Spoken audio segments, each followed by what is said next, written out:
नमस्ते। Spirituality is the freedom by Manish Sharma ji की Hindi audio book में आप सभी का स्वागत है। चैप्टर 4 का विषय 2, परमात्मा का कोई नाम नहीं। मैंने बचपन से ईश्वर को नामों में जाना। राम, कृष्ण, शिव, विष्णु, ब्रह्मा, हर नाम के साथ एक कथा जुड़ी थी, एक मूर्ति थी, एक विधि थी। मुझे सिखाया गया हर नाम में ईश्वर है और मैंने मान लिया। ईश्वर को पुकारने के लिए नाम ज़रूरी है। पर धीरे धीरे एक प्रश्न भीतर उठने लगा, क्या नाम के बिना ईश्वर नहीं आता? मैंने देखा, जब मैं किसी नाम का जाप करता हूँ तो मन सक्रिय हो जाता है, विचार आते हैं, चित्र बनते हैं, भावनाएं जुड़ती हैं। पर जब मैं मौन होता हूँ बिना किसी नाम के तो एक गहराई में उतरता हूँ जहाँ कोई विचार नहीं, कोई चित्र नहीं, फिर भी वहाँ कोई है। वह कोई नाम नहीं है, वह कोई कथा नहीं है, वह तो एक मौन उपस्थिति है जो सब कुछ कहती है पर कुछ नहीं बोलती। एक दिन मैं ध्यान में बैठा था, कोई मंत्र नहीं, कोई विधि नहीं, बस सांसों की लय थी और एक मौन कंपन। और तभी भीतर से एक अनुभव उठा, जैसे कोई मुझे देख रहा हो, छू रहा हो, जान रहा हो। मैंने आंखें खोली, कोई मूर्ति नहीं थी, कोई नाम नहीं था, फिर भी वहाँ ईश्वर था। उस दिन मुझे समझ आया, नाम सीमाएं हैं और ईश्वर असीम है। मैंने देखा, लोग नामों से लड़ते हैं, किसका नाम श्रेष्ठ है, किसका मंत्र शक्तिशाली और किसकी पूजा सच्ची है। पर ईश्वर तो इन सब से परे है। अब मैं किसी नाम से नहीं पुकारता, मैं मौन में उतरता हूँ और वहाँ वह स्वयं प्रकट होते हैं।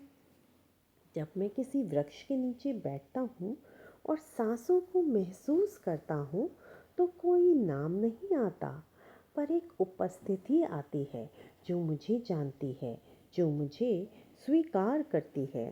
मैंने एक बार किसी से कहा, ईश्वर का कोई नाम नहीं है। उन्होंने पूछा, तो फिर उन्हें कैसे पहचानते हो? मैंने मुस्कुराकर उत्तर दिया, मौन में। अब मेरे लिए ईश्वर कोई शब्द नहीं है, वह एक अनुभव है जो तब आता है जब मैं नामों से मुक्त हो जाता हूँ। मैंने देखा, नामों से पहचान बनती है पर दूरी भी बनती है।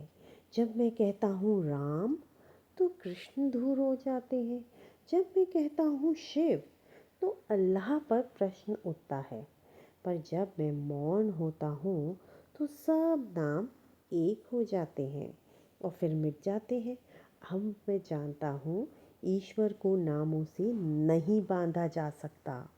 वह तो मौन में खिलता है, जैसे सूरज बिना नाम के चमकता है। मैंने देखा, जब कोई बच्चा रोता है और मैं उसे चुप कराता हूँ तो वहाँ कोई नाम नहीं होता, फिर भी वहाँ ईश्वर होता है।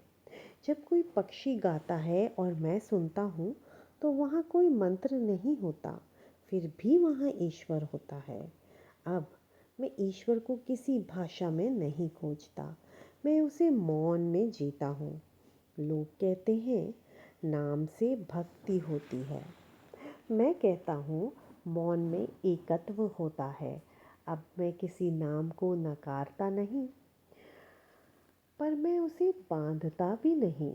मैं जानता हूँ, नाम मार्ग हो सकता है पर मंजिल नहीं। ईश्वर अब मेरे लिए कोई उच्चारण नहीं है, वह तो मेरी मौन सांसों में है, हर पल, हर क्षण। तैत्तिरीय उपनिषद का ये संस्कृत श्लोक, सत्यम ज्ञानम अनंतम ब्रह्मम, यानी कि अर्थ, ब्रह्म सत्य है, ज्ञान है, अनंत है, उसका कोई नाम नहीं, कोई सीमा नहीं, वह अनुभव है, मौन में। आत्मा में। तो दोस्तों, आज का विषय यहीं समाप्त होता है। कल हम फिर मिलेंगे एक नए विषय के साथ। तब तक के लिए गुरु कृपा आप सब पर यूं ही बनी रहे। शेयर, लाइक, सब्सक्राइब करना मत भूलिएगा। जय श्री कृष्णा। Take care.